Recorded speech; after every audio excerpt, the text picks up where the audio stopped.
আসসালামু আলাইকুম everyone, this is Farzan Aisha. Welcome back to my another blog video. তো সকাল সকাল চলে এসেছি নতুন একটা ভিডিও নিয়ে। সকালটা শুরু হয়েছিল নুডলস খাওয়া দিয়ে, আর তারপরে হচ্ছে ভর্তা ভাত। আমাদের বেশিরভাগ টাইম হচ্ছে শীতকালে ভর্তা ভাত ট্রাই করা হয়। আর এখানে ছিল হচ্ছে শিম ভর্তা, বেগুন ভর্তা, কচু ভর্তা, আলু ভর্তা। কচুটা হচ্ছে সরিষা বাটা দিয়ে করা হয়েছিল, মানে খুব সুন্দর টেস্ট এসেছিলো এটাতে। তো খাওয়া দাওয়া শেষ করে হচ্ছে একটু হাঁটতে বের হই আমাদের বাড়ির পিছনে। তো এখানে হচ্ছে এসেছিলাম যে আমাদের মাটি কাটা হয়েছে, ওটাই দেখতে এসেছিলাম। আব্বুর সাথে এসেছিল, মানে আমার শ্বশুর আব্বু। তো এখানে এসে মানে অনেক সুন্দর লাগছিল, আর শীতকাল, জায়গাটা ভীষণ সুন্দর।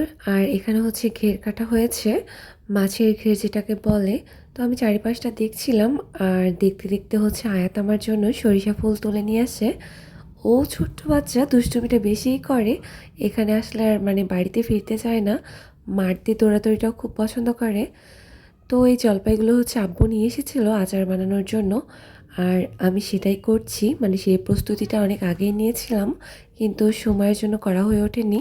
আমি যে চাটনি আচার করব সেটা না, আমি হচ্ছে জলপাইয়ের তেল আচার করব, ওটাই হচ্ছে রেডি করছিলাম এতক্ষণ ধরে।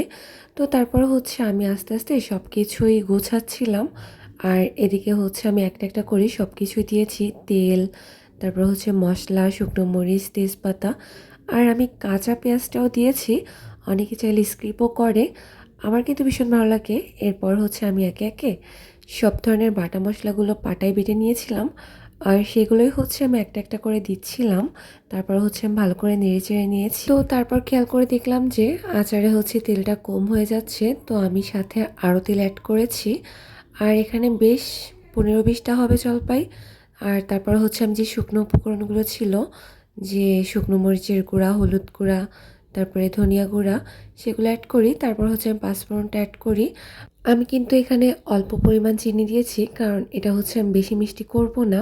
তো তারপর হচ্ছে আমি সব কিছুই গুছিয়ে নিয়েছিলাম, আর গোটাতে রেখেও দিয়েছিলাম। আর হচ্ছে এখন রান্না করব। তো আমি হচ্ছে বেশিরভাগ টাইম গরুর মাংসটা হচ্ছে অতিরিক্ত কষাই করে রান্না করি, যেটা আমার খুব পছন্দ। তো রান্না শেষ করে মশলার কৌটাগুলো ধুয়ে রেখেছিলাম, আর রমেশ সেদিকে আয় দুষ্টুমি করছে। তারপরে হচ্ছে দুপুরবেলা বাইরে বসি, আর হচ্ছে একটু মনে যাচ্ছিল যে ডাব খাই, ঠান্ডা ঠান্ডা। তারপরে হচ্ছে ডাবের পানি খেয়েছি, আর এই যে সর খাচ্ছি, আর ওদিকে হচ্ছে আয়াতটা খাচ্ছে। ও একা একাই খাচ্ছে, আবার আমাকেও তুলে দিয়েছিল। একে তো ঠান্ডার সময়, তার উপর ঠান্ডা খেয়ে হচ্ছে আমার ভয়েসটাও কেমন হয়ে গিয়েছে, যার জন্য হচ্ছে আমি ভয়েসটা দিতে ভালো লাগছে না, তারপর দিচ্ছি। আর এদিকে এই যে আমার ফাহাদ দুষ্টুমি করছে। তো ওকে হচ্ছে শীতের কাপড় পরাবো, কোনটা পরাবো বুঝতে পারছি না। এগুলো হচ্ছে ওর মামা ওকে দিয়েছিল। তো রাতে হচ্ছে আয়াতের জন্য একটু দই তুলছিলাম। যাই হোক, আল্লাহ হাফেজ।